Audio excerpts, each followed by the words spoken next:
Oh, it's 8:15. Good to have you with us this Wednesday morning on the South African Morning. The Special Investigating Unit, the SIU, has recouped over 71 million rand related to the Temporary Employee Relief Scheme. You will know, of course, from COVID-19, it was known as TERS. A number of companies unduly claimed funds from the Unemployment Insurance Fund. Let's hear now from the SIU spokesperson, Kaizer Kganyago, making time for us this morning. Kaizer, good morning to you. We're going to get into the numbers of what has been paid over in a second. Let's talk about this acknowledgement of debt, though, because this is companies, I understand, who say, yes, we know we did wrong, we haven't done what we're supposed to, we're going to pay it. But what's the acknowledgements of debt look like at the moment? Good morning. Good morning, and good morning to your viewers. The acknowledgement of debt in relation to TERS, as we speak now, we've signed an amount of about 99.7 million rand that people have acknowledged to have done wrong with, and they have said we will pay. Some of them were able to pay directly the amount that they were owing, and others are making arrangements to make the payment. But the total value is almost 100 million rand. And what kind of money have you brought in so far? So the AOD, the debt promising to be paid, close to 100 million. How much have you managed to pull in of actual hard cash, though? Yes, we have managed so far to get into our bank between ourselves and UIF. We were able to bring in about 71.4 million rand of that 99.7 million.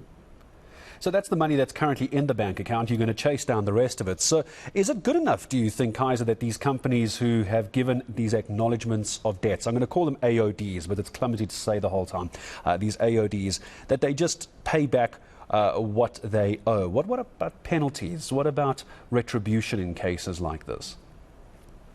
Yeah, definitely. It is a very important question that you are raising. We are getting the money because this is one of the things that we have got to do, is the recovery part. But there's also other legs of it where we are saying, even when we recover this money, we are saying to them, this does not absolve you from criminal charges, because some of these things that they have done, they did deliberately. They knew that they have not suffered any harm in terms of the employees suffering because of COVID-19, and they still continue to claim that. And that has happened. You remember some time back we were dealing with the people who were working for government, like teachers and nurses, who were also part of some of the companies that were claiming money from TERS. Therefore, that part will still take its toll, but the issue now is that the money must come back, but we also put a disclaimer in the AOD to say the mere fact that you are paying, it doesn't mean that you cannot be charged criminally if evidence points to a deliberate action of fraud. No, it certainly can't as well. And this is not only, as you say, fraud as well, but this is fraud at the highest levels. I'm just taking a look at two of the companies that I can see here, Kaizer, and unpack these for me and give me more names if you've got them. But South African Airways Technical, I mean, they certainly, I don't imagine, needed much help when it comes to TERS. But I do see here, it's a hospital by the name of RH Hospital. I think it's in the Free State, I think. Those are some of the big names. What else are you investigating? Because these are big organizations. SAA Technical, why were they going for TERS? Yes, they went for TERS even though they were not suffering any prejudice during the COVID-19.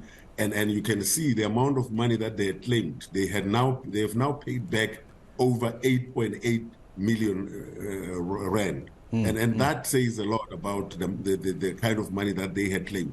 This private hospital, which is a private hospital in the Free State, they just claim for their employees to say they've suffered, even though they have not suffered. You will remember some time back, we were also talking about a prison that also claimed this money in Sintumule in Limpopo. There's a private prison, one of the two.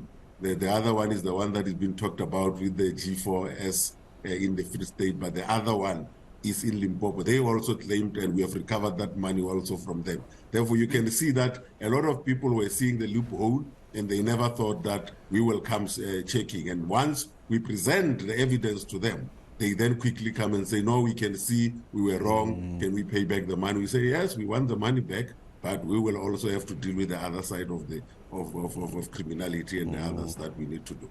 Yeah, not sorry that they did it. They're sorry they got caught. There's a big difference. SIU spokesperson Kaizer Kganyago, thank you very much indeed. I'm sure we'll talk again. Good job so far. AOD's acknowledgement of debt over close to 100 million rand for companies that received this TERS support, the temporary employee relief scheme. Remember, it was very big during COVID-19 where companies were unable to keep their staff paid at full salaries or at least as much as possible. So TERS came in for that. But then we got these companies who clearly did not need financial help, just taking the mickey. My thanks to Kaizer Kganyago from the SIU.